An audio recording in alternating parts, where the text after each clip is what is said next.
Ignition sequence start. 6, 5, 4, 3, 2, 1, 0. All engine running. Liftoff. We have a liftoff. 32 minutes past the hour. Liftoff on Apollo 11. What is up, everybody? How we doing? Standing Brothers Show. Man, it is a great Friday. I'm excited about this show. How you guys doing? You guys having a great week? Are you excited for the weekend? I know that I am. Very ready for this weekend. I've had a pretty hectic week, to say the least, but a good week. A good week. I really can't complain that much. I'm flying solo for this episode. Joe, of course, is working, so we're just gonna have some fun here. I'm not gonna keep you guys hopefully too long. We'll see how this goes. I got a couple stories I want to touch on. Kind of give some of my thoughts and my opinions on some things. You know, that's why you clicked on this episode. So if you don't like what you hear, I'm sorry. You can find something else. Still kind of dealing with this slight cough. It is much better than it was on Monday, so I won't have to cough into. Literally, I had a pillow that I would like hold up to my face. That way it wasn't so loud on the microphone. I do apologize if the last episode was pretty loud. But I got a lot better. If you hear a cough drop in my mouth, that's just I'm trying to just keep the coughs down to a minimum. But I am feeling great. I'm back to my normal exercise routine. That was good. I missed that for over a week. It does something to you when you're not able to kind of be active in your body, especially your flexibility is not always there. But hope you guys are having a great weekend. Hope you guys are ready for an exciting weekend. Go out and do something cool this weekend. That's what I always try to say, especially in times like these. I think that we really need to champion that positivity and champion good positive thoughts and kindness towards one another. I think especially now more than ever. And when I mean kindness towards others, I mean if somebody's calling you a bad person because you don't wear a mask or you won't undergo a certain procedure, I'm not talking about them because they're not good people. But peers and people, so those people among you, I think it's important to hold those people close, especially if they actually truly care about you, stuff like that. So especially this weekend, go do something cool. I'm excited for this weekend. Excited about playing church on Sunday morning. Always look forward to that. That's something that each week I know that I work towards. I work towards the music. Those of you who don't know, I play guitar for church. Something that I do look forward to every single Sunday. It's kind of that nice final hoorah for the week. Something I work for. Working through music, learning stuff, learning different types of music and songs. So it's kind of the capstone of my week and kicks off the next part of the week. It's a perfect opportunity for that. So I really do appreciate it. Links to everything in the show can be found down below, as far as the Patreon. If you want to support us and you want to listen to the show a day early, you can check that out there. Also, you can check out my Twitter. You can follow me on Twitter at jstandard_, and you can follow Joe at Joe Stamberg. Thinking about going on another the social media the blackout. I don't know if that will include Twitter. I'm not 100% sure yet, but I'm basically all off of Facebook at this point. Instagram will probably be going soon. I've largely considered deleting my Instagram, and but it's something that I weigh with every day. I'm trying to get my life off of social media. Something that I am really looking inward within myself about that. I don't know what that'll look like, but especially getting off of social media as much as possible is beneficial to your health and socially, mentally, everything. It's just beneficial to get off your phone and experience the real world, and not. Why would you want to live your life through somebody else when you have your own life to live? I've never that just like who cares what other people are doing? I guess that's our society nowadays. But enough of my rambling about myself. Let's talk about something else. Well, folks, they got him. They finally got him. And by him, well, I mean a show favor on the Same Brothers show. So Andrew Cuomo, governor of New York, is finally gone. Here we go, New York Times. Cuomo resigns amid scandals, ending the decade-long run in disgrace. Oh, boy. This could be a good one. Governor Cuomo was unable to withstand a barrage of sexual harassment allegations that led most of his allies to abandon him. I can't imagine why. So he's gone, folks. The great governor of New York, the governor of America is what we were called. We were led to believe back in early 2020 when it came to the whole, some Modelo incident that came across in New York.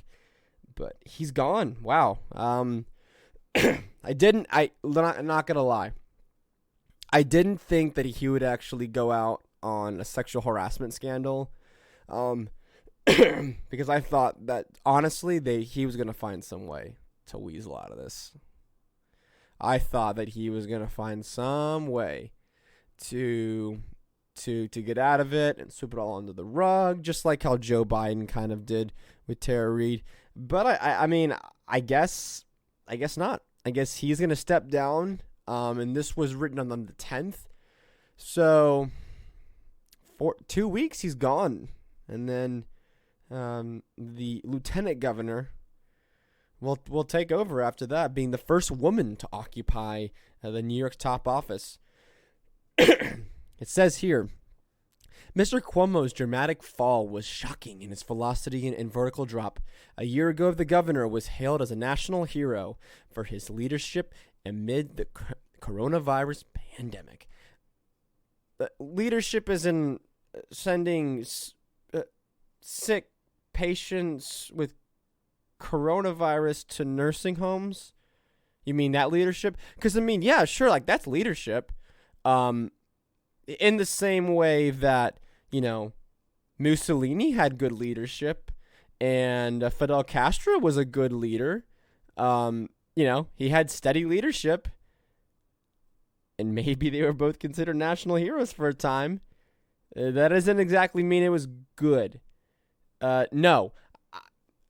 My first reaction when I saw this is that I was upset that he is being taken off by this. I would have hoped that he would have been impeached or an investigation or something would have been done into the whole nursing home scandal and the fact that per capita New York is one of the worst states still to this day when it comes to deaths and everything else associated with this pandemic. Still among the worst. But I guess he's a national leader because, he won an Emmy for his press conferences and stuff. The things that matter. Saving lives in the middle of a pandemic, Hold a nice press conference? Yeah, that's what'll get that's what they're talking about. It's a nice press conference as he did. So, I'm guessing this all came from the fact that his top aide also resigned as well, and then there were calls for impeachment by the legislative branch of New York. And I guess once they started talking about impeachment, I guess that was it. Now apparently impeachment's off the table, which those of you who are not aware with that, if he were to be impeached, he couldn't run for office. I think it's only in the state of New York because they were talking about how he's going to run for president in 2024. That'd be pretty funny. I guess Kamala Harris will let him run against her. Maybe. I don't know. Perhaps. But he's gone. Let me know your thoughts on this one. Good riddance, honestly. Like, I am glad that he's gone. I am glad that this tyrant is gone. De Blasio needs to go next. De Blasio right now is basically creating a two-tiered society in the city of New York. And look, that's grounds for impeachment right there, right then and there.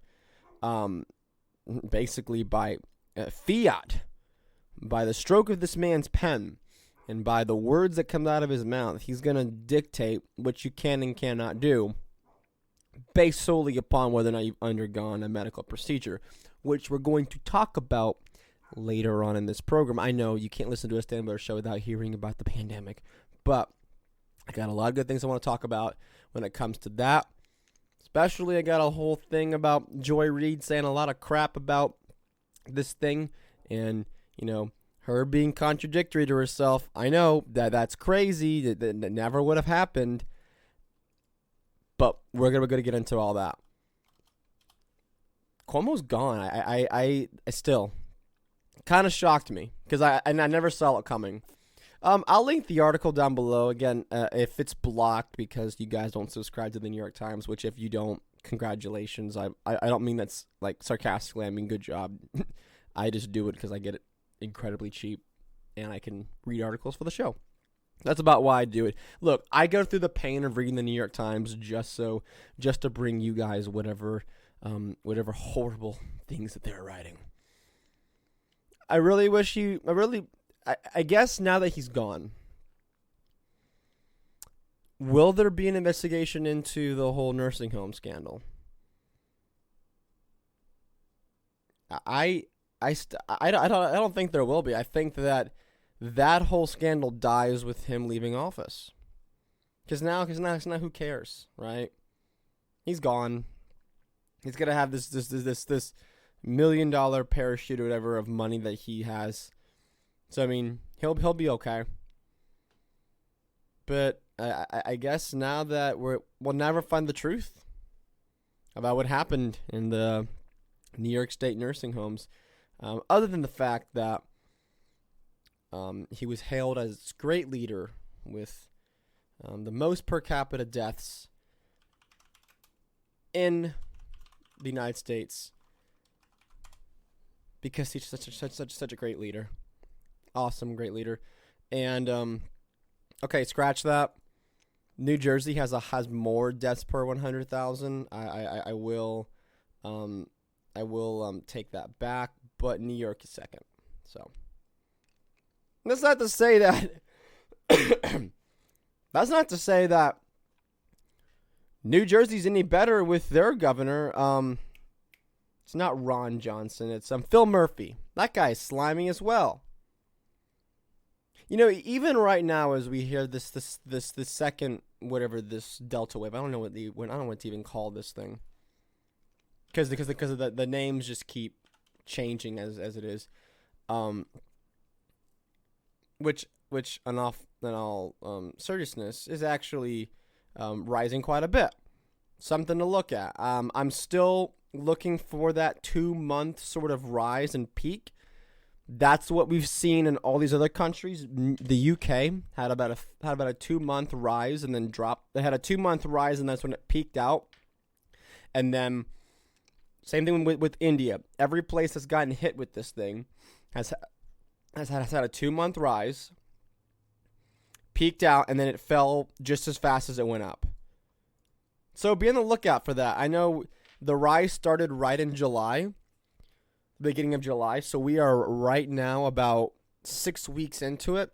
So, in all seriousness, check that chart each day. I know Saturday and Sunday they don't report the numbers as well, but in the next week or two, look for the numbers to start plateauing. I know that we're starting to plateau across the country here. This week, you can go look at the numbers. The rise was not as substantial as it was previously. And then, of course, deaths have not risen in the same fashion that the cases have. And that, of course, is evident to the UK and India with this thing. Because, you know, we hear about Florida and Georgia and Texas, how bad those are, even though they have half the deaths per 100,000 as New York, roughly. Take it with you. Take it what you will. Okay, and I got some numbers I want to talk about. I got some things I want to talk about when it relates to the economy. Some interesting things are happening this week, and we got some new numbers out from the inflation. I know. I try to bring the inflation numbers to you guys to let you guys know. I don't have them right in front of me, but I do know there was a 5.7 or 5.3% increase to the price of goods so far. Again, record inflation, what we're seeing right now. Record inflation. I know that this is a surprise absolutely nobody. But this week in the markets, we saw something pretty strange, and I tried to watch it carefully. So this week in the markets, we had, again, the S&P and the Dow both touched all-time highs. I don't think they closed at all-time highs, but they did touch all-time highs today.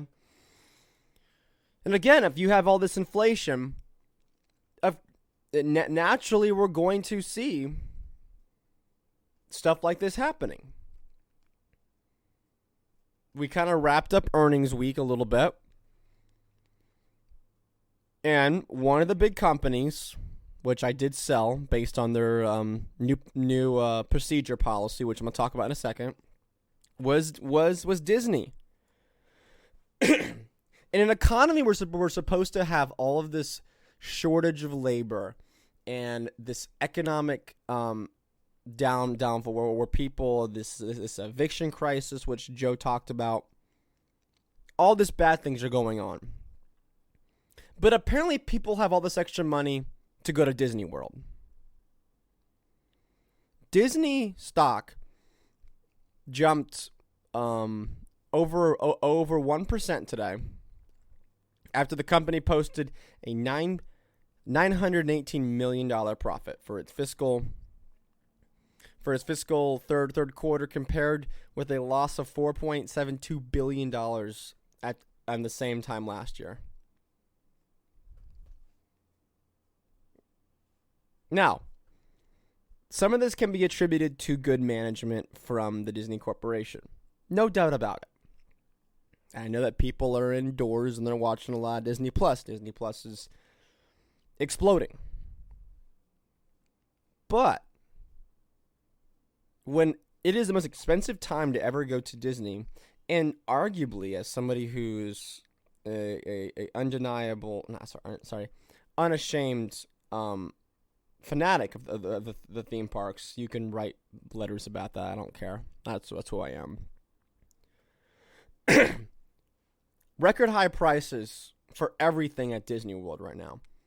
And the fact that you have, arguably, in my opinion, a subpar experience if you're going for your first time ever.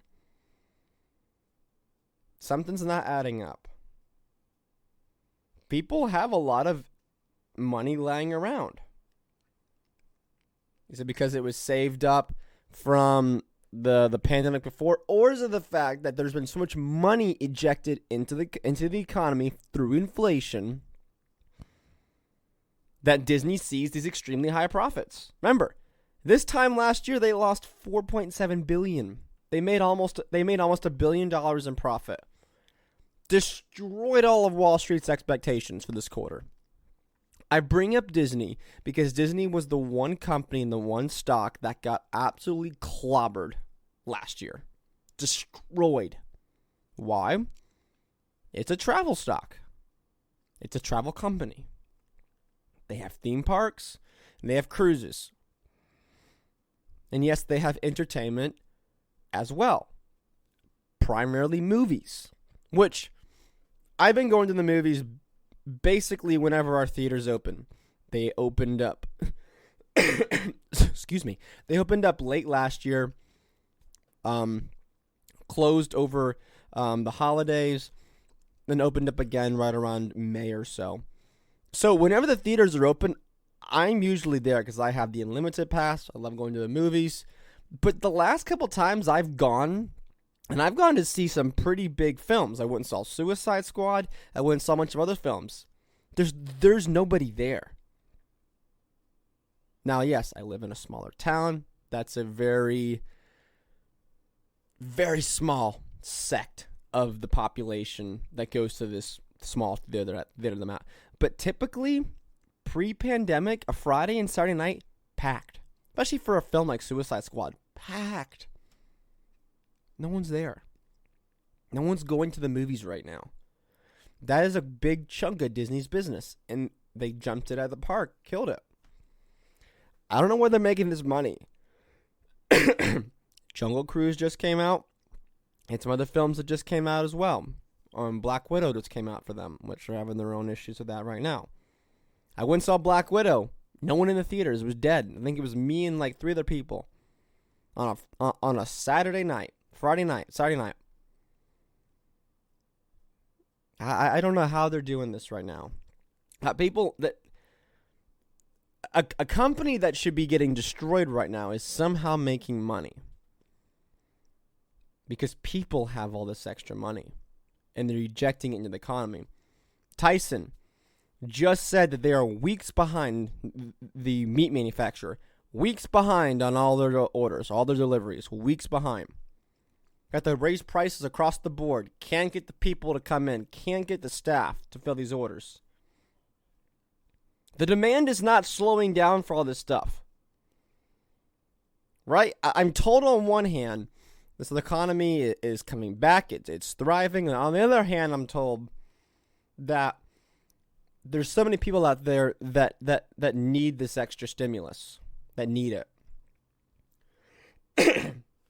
Do I believe that both are true? The economy is roaring back on paper and that people are hurting severely? Yes, both are 100% true.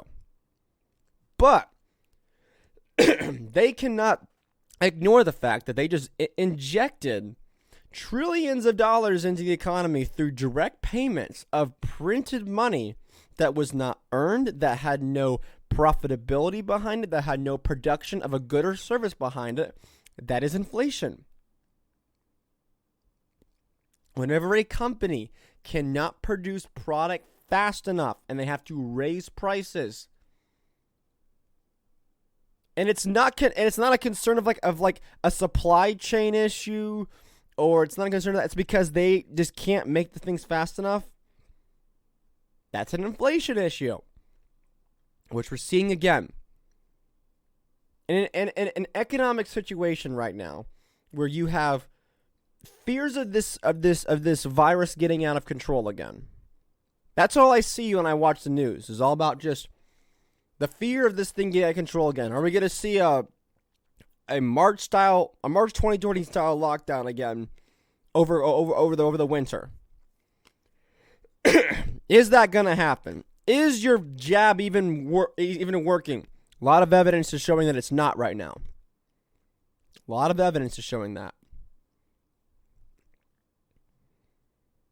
But how is the stock market still making these all-time highs? The money is coming from somewhere, right? Whenever the stock market goes up, that means people are buying. It means people have cash on hand to buy stocks. They turned that cash into equities. That had to come from somewhere. It baffles me. Economic data show there's a fresh labor report that came out that showed that the jobs are coming back. Again, please remember whenever you see these job reports, I know that the mainstream media tries to put this as a good thing.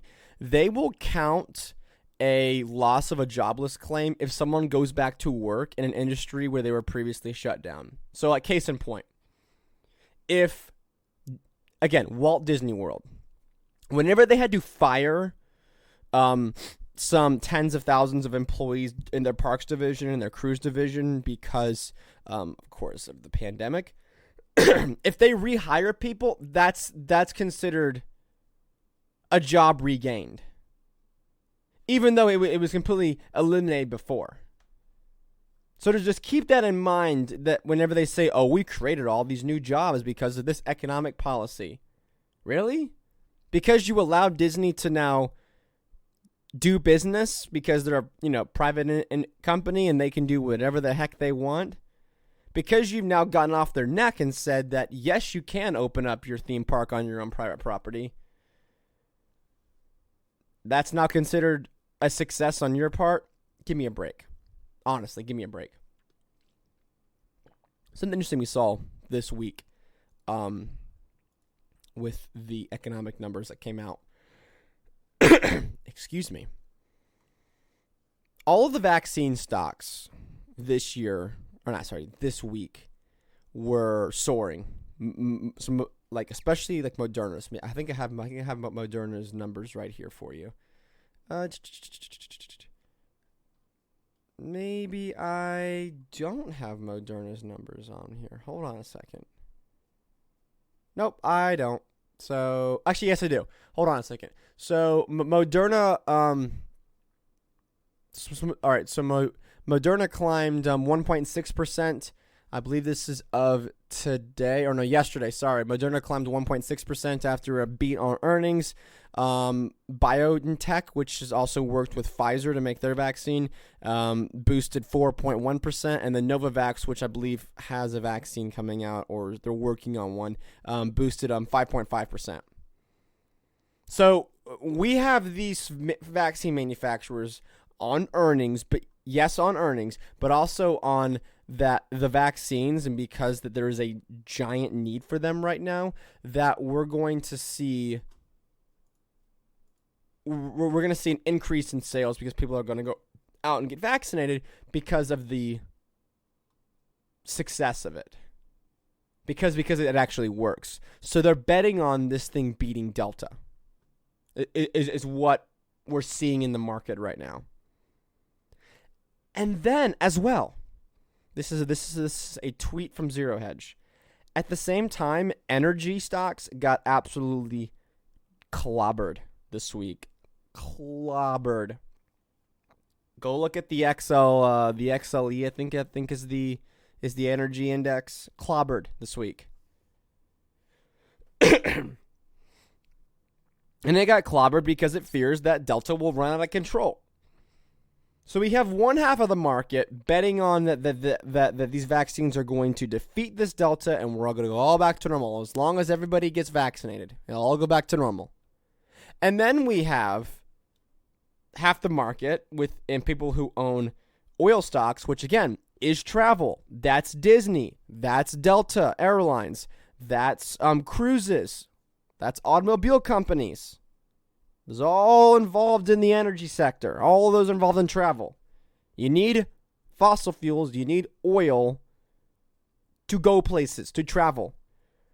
The travel and reopening side, that's the energy side, is got clobbered because of Delta, while the savior side went up.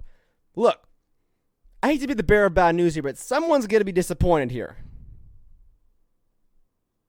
You can't have this dynamic shift where half the market is saying that, well, this virus is going to get out of control, whereas the other half of the market is saying, oh no, we have this under control. Someone's going to be very disappointed. Speaking of inflation numbers, I got another thing here from Zero Hedge. The July numbers for the import price inflation came out.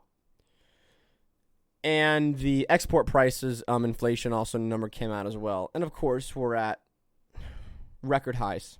I will post all this below if you're not really good at reading some of these charts. Zero Hedge does a good job of kind of explaining it. Although they use a lot of more fancier terms, so I do apologize for that. But import prices from China are at their highest since December 2015. And you can see the price of imports has gone just dramatically up. Now, factor of a lot of things. I know some people will point to Biden. Some people may point to China's manipulation of currency. It's a lot of factors that go into this, but it's the factor of a cheapened dollar. Costs more money to import things because our dollar is worth less. That's what has to happen. Given the relative scale of U.S. exports versus imports, this report should ease some fears of growing trading deficits and also supports at the margin the idea that U.S. inflation is transitory. However, we note that we are way beyond the base of effects from the 2020 crash, and that is extremely high inflation points to looking very sticky now. Here's what Peter Schiff had to say about this. Export prices rose 1.3% in July. Year over year, they're up 17.2%. The 2021 gain is 13.5%, which annualizes to a shocking 23%.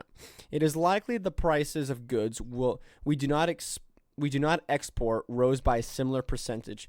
23% is honestly more of the measure of inflation than the CPI. It's worse than the 1970s. So Peter Schiff is saying that the price to import items, which is generally how the U.S. economy is set up, the U.S. does not really produce a lot of things that we consume. You can look around your house, find me the majority of things that are made overseas, mostly China, and the things that are made in the U.S. It is drastic. It's drastic. So, if you have a 23% annualized increase in the price of goods, then that cost has to go to somebody, right? If it costs 23% more to buy, a television set or a computer monitor or a computer processor, I don't know, something that comes from China, costs 23% more, do you think that the company that has to import that is just going to eat the cost of that? No, of course not. They're going to pass on to the consumer one way or another. So, Peter's logic here, whether you agree with it or not, is in fact the CPI is woefully incorrect, which I do believe it is. And he believes the CPI is more like 23%. The Consumer Price Index has risen by more than 23%. It's an interesting theory. I'm not discrediting it at all. But that's mainly how we would track it. And if you look at the import price index with China, ever since 2012 it has been on a steady decline right until 2019. And then 2020 all the way when Trump left office, coincidentally, I'm not tinfoil hat here, that's when things started going bad. Something to look at. It's definitely something to look at. And something to watch out for. I know I like to talk about the inflation numbers because I find them fascinating and interesting. But seriously, though, it's something. Oh, boy. It's going to get rough, in my opinion. So Just be on the lookout for that. Just watch the reports, watch the numbers, and get yourself prepared. However you and yourself do that. Something else I want to talk about here, and this is going to be the last thing I want to kind of mention, and I'll give my closing thoughts for the week, and then we'll wrap the sucker up. There's an interesting article from the Wall Street Journal that I kind of buzzed through briefly before I started the show. It says job postings requiring COVID-19 vaccinations jumped in the past month. Vaccination requirements for new hires nearly double. Reports show that McDonald's, Walmart are among the companies requiring shots.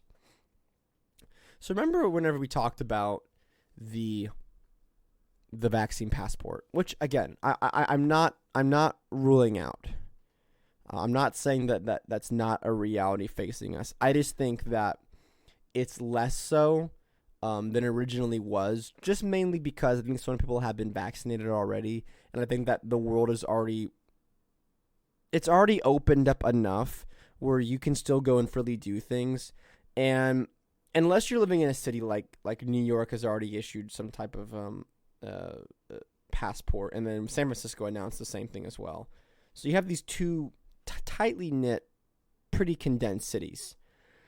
There's a great podcast you can listen to. Go back a few months ago and listen to Pete Quinones and Scott Horton talked about this. It was a really good podcast, and I really have to agree with what Scott said, that a vaccine passport nationwide I don't think is actually possible. And hear me out. I live in pretty rural Georgia. There are a lot of just mom and pop places around here. A lot of stores that I go in and visit and shop at. There's a small music store that I go to sometimes. And oftentimes there's only like one or two people there that actually like operate the store. And when I see places like that, and then I see the lone gas station in the middle of nowhere, Georgia, I'm sitting there and thinking about a future, okay, that I have to have this little barcode on my phone to prove it whether or not I go in and out. How in the world is the federal government, because remember, I don't think that all of these Republican governors are actually going to go for this. Now, I could be 100% wrong. In fact, I'm probably going to be wrong on this. It's fine. I'll go ahead and just take the L now in this. But how are you going to enforce the fact that a music store in the middle of nowhere, Georgia, with only one person in there is going to be checking and making sure that I have a little barcode on my phone? Or is he even going to care, right? That's also assuming that these people actually care about that.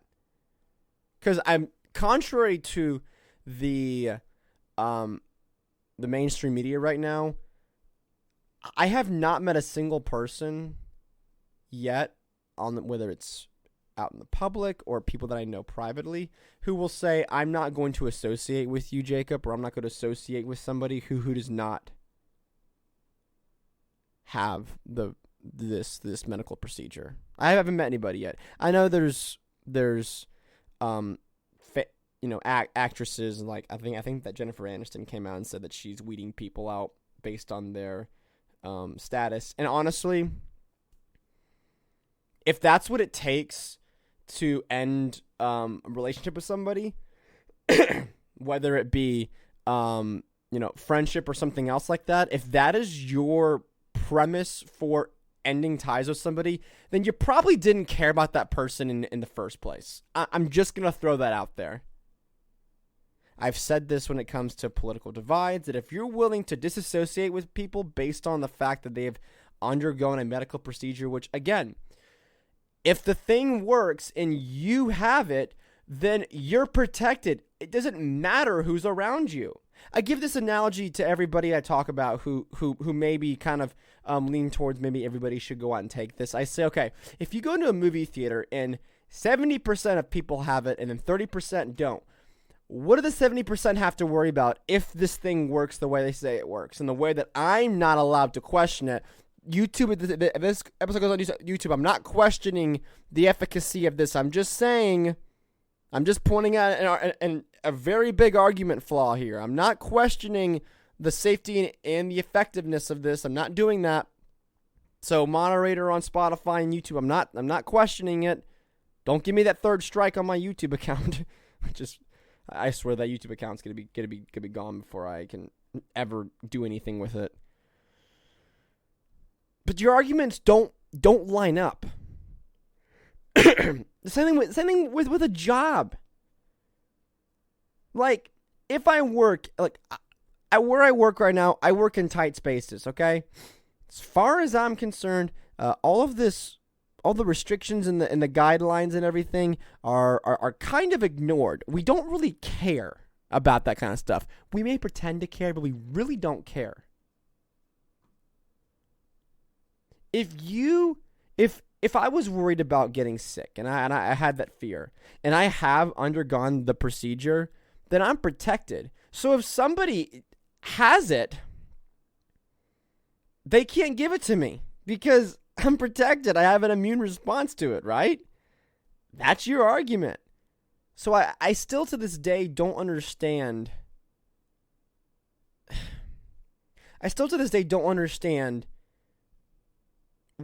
Why people act like, okay, well, everybody has to take it. Well, like as we saw with the other numbers that they threw out there, I think they said that 99% of people that died from the Modelo virus in July or whatever were unvaccinated. I'm like, okay. Doesn't that prove the fact that if you have it, you're not going to die from it? Doesn't that prove your point further that why we don't need a mandate, that we don't need passports? We don't need to require it. The federal government and the state of California both have said that they're going to mandate you take this.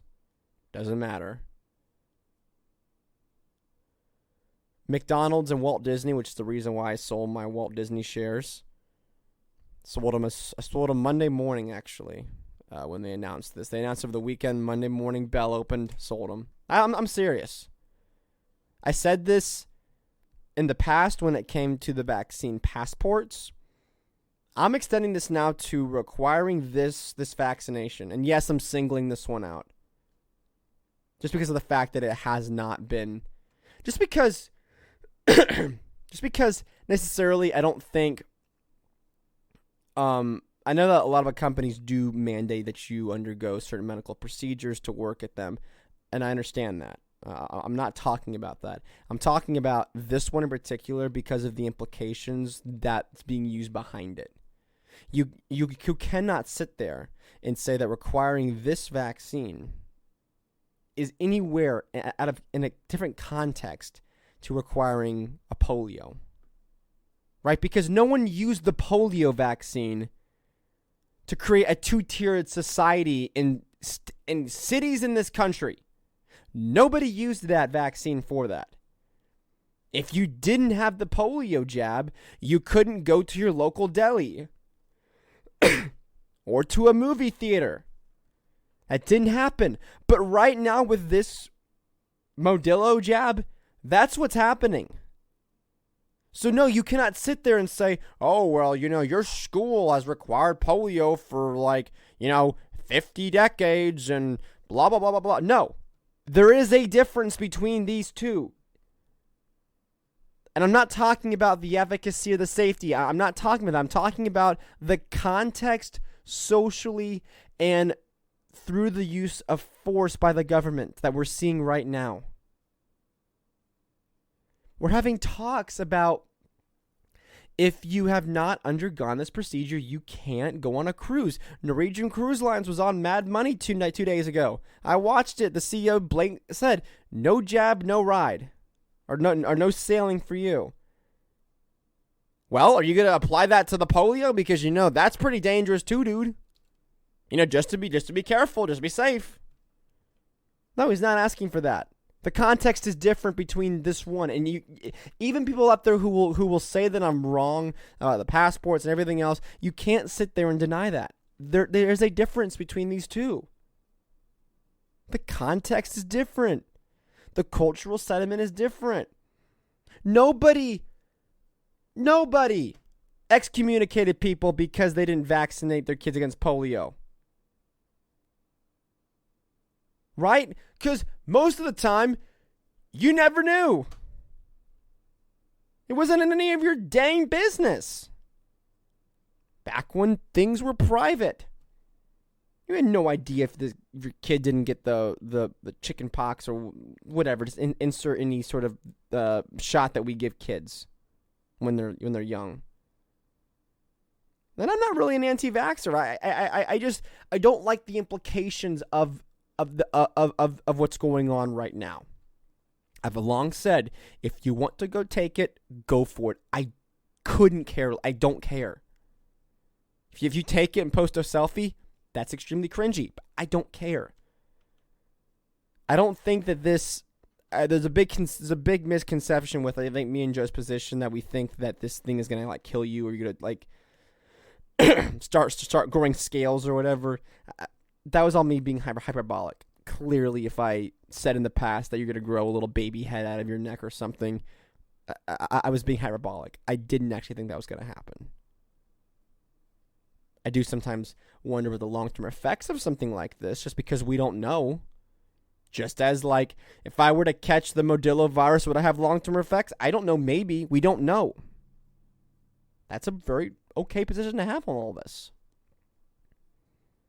I don't think you're going to drop dead instantly. I think that the side effects are being underreported and we don't know about them, and I wish we did. Because maybe if I knew about them, I could put some of that fears to rest. But no, I'm not allowed to talk about that. I sold my shares to Disney because of this. If they decide to reverse it or something like that, I'll be more than happy to buy my shares of Disney back. I think I love the company. But on this one, any company that is going to develop or go along with a passport or a mandatory Modilla virus vaccine, I am going to sell their shares. I don't care. That is how much I care about this. And you know what? I missed out on like a 7% profit or whatever on that stock. I was up almost 60% on my shares of Disney. I was up huge. It was my best performing stock. I sold it. I don't care. I missed the earnings call, which usually I don't sell it for earnings call, but I sold it for the earnings call. I missed out on all the what I just talked about where they beat the earnings. I missed on all that.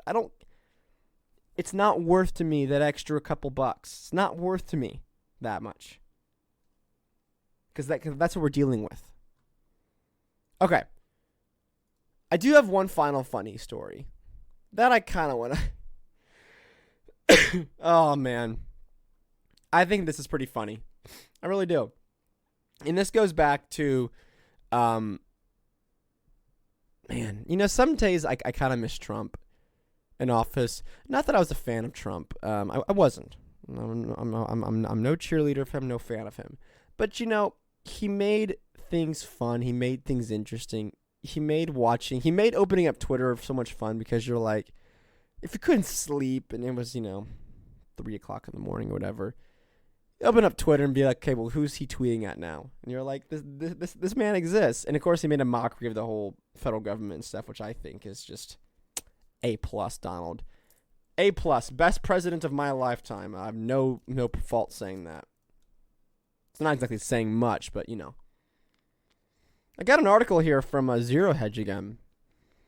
It says, MSNBC host, it was okay to be an anti-vaxxer when Trump was president.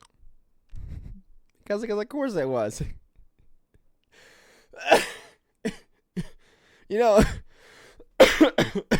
Excuse me, when I laugh hard, it causes me to cough more. I saw this headline on Twitter. And then my only reaction was there's that clip from Jurassic Park whenever so Jeff Goldblum's character says, well there it is. Well, there it is. That's my only reaction to this. Here's what she said. MSNBC host Joy Reid conveniently explained away the fact that back in September and November 2020, she put out anti-vaccine statements, saying it was okay to do so because Donald Trump was president. So remember, the same vaccine. Remember also, too, that November is whenever this thing came out. Whenever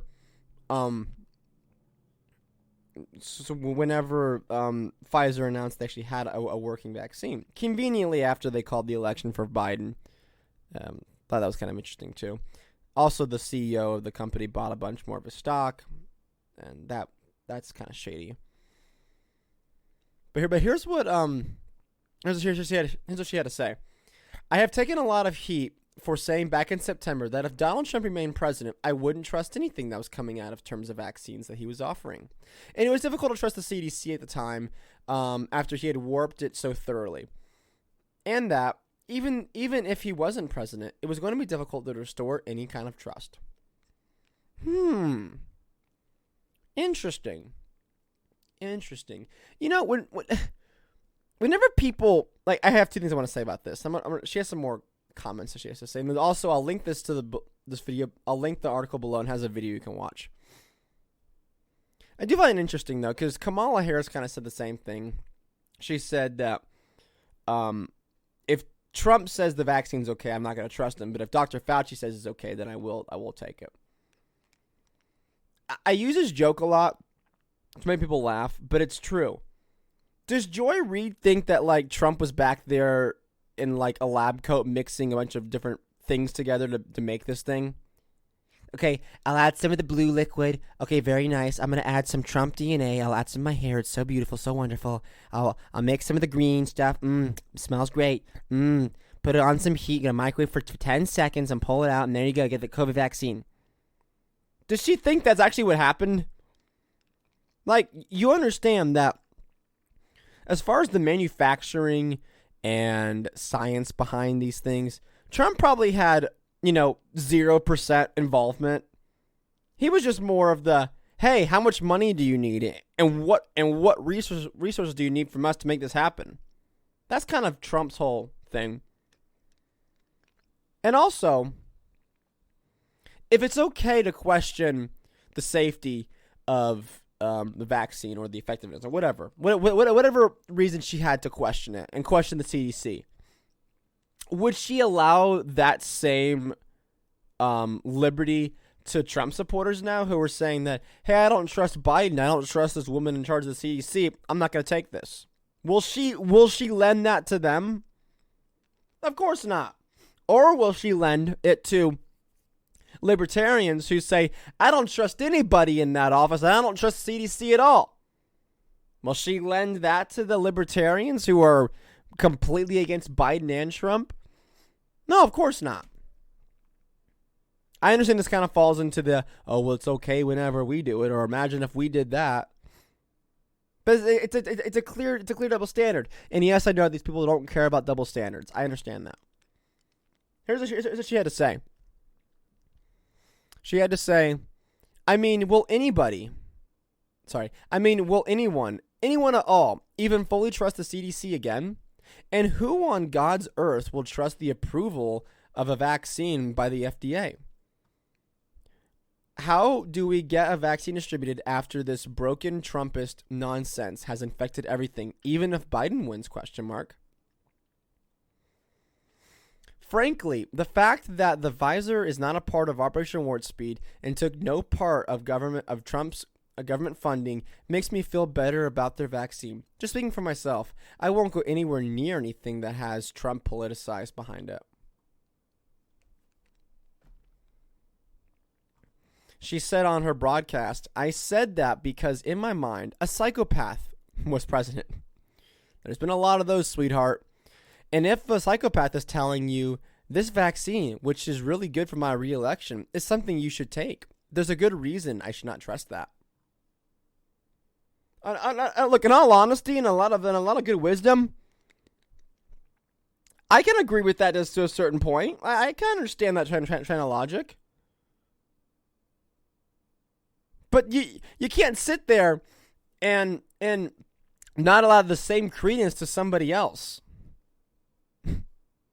In all honesty, you're not going to be able to pass this one by me. Of course, Glenn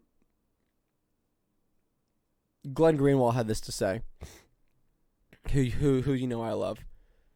He wrote, according to Joy Reid, if you find anything distasteful or noteworthy about Obama throwing himself a gigantic maskless indoor party at his $12 million estate as restrictions intensified, it just means you're an unsophisticated poor loser and angry that you weren't invited. Well, remember, because the sophisticated people were allowed to go to Obama's party. But if you live in New York and you don't have the jab and you want to go to a deli or you want to go to a Yankees game, well, screw you, I guess. Same people, folks. Well, I think that's going to do it for this episode of the show, man. I thank you guys so much for listening to this one. But seriously, though, go out there and do something awesome. I know that I'm not going to make it, unfortunately, but I know that the Libertarian Party of Georgia is kind of doing a little maskless meetup thing. That should be pretty cool. It's going to be in Atlanta. You can check the Facebook group, I believe, for details on that, because there's a mask mandate in Atlanta, and they're gonna just go peacefully and just say, hey, arrest us or kick us out of this restaurant or kick us out of Atlanta or whatever. I don't know what they're gonna do, but good on them. Just remember that all of this ends, the masks, the passports, the restrictions, the lockdowns, all this ends whenever we want it to. It all ends whenever we want it to. So, do not comply. Become ungovernable is my advice to that. Any way you can do peacefully. I prefer peace. I don't want to see I don't want to see violence. I don't want to see. I understand that, and the time may come in a certain point. I pray to God above that never happens. But peace. What's the way out of this, man. Love each other. Peace.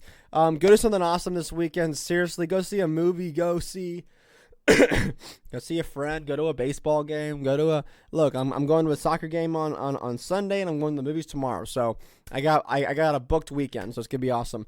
But check out the links, everything down below. Consider supporting the show on Patreon. Get the show a day early, which I know you're like, hey, I want to hear the ramblings of a mid 25-year-old anarchist. That's what I want to give my money to. Do that. You can also support the show by picking up a t-shirt at the Teespring store. Those are super cool. I got one. I love it. Wear it all the time. So you can do that as well. Check out our Twitters down below as well. Shoot us an email, standbytheshow@gmail.com. Until Monday evening, we'll see you later. Joe should be back, so check that out. Also, Joe's show should be back on Wednesday, so check that out as well. Until then, everybody, have an amazing weekend. Catch you later. Tranquility Base here. The Eagle has landed.